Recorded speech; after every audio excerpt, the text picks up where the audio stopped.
നമ്മളിന്ന് കോളേജിലാണ്. അപ്പം ക്ലാസ് തുടങ്ങാറായപ്പോൾ ക്ലാസ് കഴിഞ്ഞ് വരാം. Okay bye. കോളേജിൽ നിന്ന് ഇറങ്ങി കോളേജ് ബസ്സിലാണ്. അപ്പം ഇനി വീട്ടിൽ പോകണം, പിന്നെ ജിമ്മിൽ പോകണം, റിപ്പോർട്ട് ചെയ്യണം. ഇതാണ് നമ്മളെ സീനിയർ ജോഷുവ. നമ്മള് ജിമ്മിലെത്തി. അപ്പോൾ വീട്ടിലൊക്കെ പോയി ഒന്ന് ഷേവൊക്കെ ചെയ്ത് സെറ്റായപ്പോൾ നമ്മൾ വർക്കൗട്ട് ചെയ്യാൻ വേണ്ടി പോകുന്നത് ലിഫ്റ്റിന് കാത്തിരിക്കുകയാണ്. അപ്പോൾ എത്തി. അപ്പം വർക്കൗട്ട് ചെയ്യുമ്പം കാണിച്ചു തരാൻ സമയം ഉണ്ടെങ്കിൽ കാണിച്ചു തരാം. ഓക്കെ, നമ്മൾ വർക്കൗട്ട് എല്ലാം കഴിഞ്ഞ് ഇറങ്ങി. സത്യം പറഞ്ഞാൽ എൻ്റെ ഇടയിൽ വീഡിയോ എടുക്കാൻ പറ്റിയില്ല, നല്ല ടൈം കുറവായിരുന്നു. അപ്പം നമ്മൾ ട്രൈസും ചെസ്റ്റും ട്രൈസും ആണെന്ന് വർക്കൗട്ട് ചെയ്തത്. അപ്പോൾ നമ്മളേതാ എല്ലാവരും വർക്കൗട്ട് കഴിഞ്ഞ് ഇറങ്ങിയിരിക്കുകയാണ്. ഇതാണ് നമ്മളെ ട്രെയിനർ ജിജോ.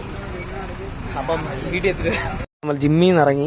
അപ്പോൾ ഒരു കാര്യം പറഞ്ഞു, നമ്മൾ കോളേജിലേക്കുള്ള ഫോട്ടോകോപ്പി, ജിയോളജി ഫോട്ടോകോപ്പി പഠിക്കാനുള്ളത്. അപ്പം അതൊരു 32 പേജുണ്ട്. അപ്പം അതും എടുത്ത് നമ്മൾ ഇതാ വണ്ടി നമ്മൾ വീട്ടിൽ പോയിട്ട്. ഓക്കെ, നമ്മൾ വീട്ടിലെത്തിയപ്പോൾ രാത്രിത്തെ ഫുഡ് ചപ്പാത്തി, മീൻകറി, പിന്നെ മുട്ട, ബുൾസയും ഒക്കെ അയച്ചു തരാം. ഓക്കെ, അപ്പോൾ ഇന്നത്തെ വിശേഷങ്ങൾ അത്രേ ഉള്ളൂ. അപ്പം അടുത്ത വീഡിയോ എടുക്കണം. ബൈ.